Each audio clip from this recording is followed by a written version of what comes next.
Jay, hi, welcome. Can you just start by telling me how the state of Washington is addressing climate change? What can other states learn from what you're doing? I would say aggressively and effectively. We have the most aggressive efforts, and I believe the most effective efforts, probably in the United States. I'm glad to say that there's 23 other states in our U.S. Climate Alliance, and I think it's fair to say Washington State's in the leadership position on that because of our action, not just our aspirations, but our actual action on this. We have our 100% clean grid bill that requires 100% clean grid. We have the most effective cap and investment provision, I think, in the United States, in part because of our commitment to environmental justice, with 40% of our investment going to disadvantaged communities. We just became the first state in the United States to require heat pumps in all new construction, residential and commercial, which effectively weans us off of fossil gas. We are committed and effectuating our low carbon fuel standard, and we just generated $6 billion for transportation from our cap and invest, $1 billion of which will go to low and zero carbon transportation sector investments. So I think it's fair to say that we are in the leadership position in the United States, and I'm glad to have 23 other states joining us, maybe not quite as far along the road of progress as we are, but coming. So I have good news from the state of Washington. Why does it matter to Washington to be aggressive like you are, to lead the way? Well, I think two things why my state is in the leadership. One, we understand science. We're a very scientifically literate state. We're the state who built the first commercial jet airliner, the software that's powering the world economy right now. So we understand science, and the science of this has been dramatically obvious now for a couple decades. And our people have responded to that by really calling for action to respond to this mortal threat to the planet. That's number one. Number two, we've recognized the economic potential of this.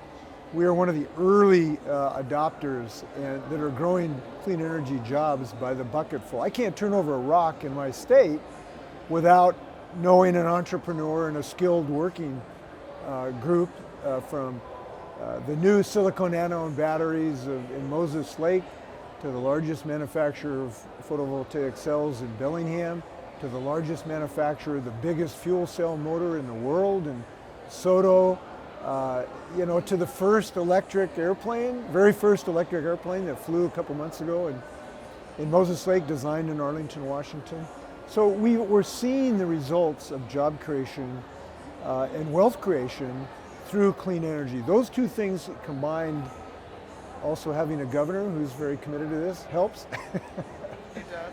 Those three things together have led us to real progress. What about the role of the public sector in a just and equitable climate transition? Yeah, well, I can tell you that it does matter, and we have embedded that in everything we have done. So as I indicated in our cap and invest project, we made sure that statutorily we guaranteed that 40% of the billions of dollars that are created by this fund will go to disproportionately impacted communities, frequently communities of color and low income. The people who've been living next to the freeways and the polluting industries have been breathing this, that have really high rates of asthma in their children. So we made sure that a significant portion of that went to these communities. In addition, we have guaranteed 10% of those investments will go to tribal communities. We have very robust tribal communities in our state, 29 bands and tribes, to make sure they're part of this. And we have developed a really strong process of working with the tribal communities when we go to site these facilities, so that we work together to make good decisions on siting. We also have a thing called the HEAL Act, which requires all of our decision making to be looked at through the lens of reducing economic inequality associated with the vestiges of our past. And so I'm really happy of what we're doing on this. I think it probably, I can say, is the best in the United States. California's done some good work on this as well, and we've learned from their experience. So I'm really happy about our commitment. Finally, how are you partnering with the private sector? Very, very well, because the private sector now is getting that. We were just talking about it. I did a clean energy tour of Finland, Norway, of Sweden. We were looking at investments, opportunities for some of their businesses. They're wildly ambitious to come to our state and America, in part because of the Inflation Reduction Act. I met a fellow who's building green steel in Sweden. He will be looking for his second opportunity. My state might be perfect for him because of our access to reasonably priced electricity and our ambition level.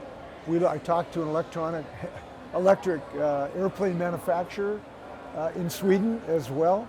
So we're looking for these opportunities. The shipbuilding industry is very interested in our hydrogen ambitions because we have great opportunities to do green hydrogen in our state. We hope to be one of the first hubs for green hydrogen in our state. We're a perfect state for it because of our access to electricity, our access to maritime to have an off-taker for the green hydrogen. So we're seeing these economic opportunities. It's really interesting. I think one of the seismic shifts that I've seen from the last COP to this, and I've been to 5 COPs, is how much the business community understands these opportunities and are thirsting to really start building. Jay, thank you so much. Thank you. Be well. See you at the next COP. We'll have more progress to report. Let's hope so.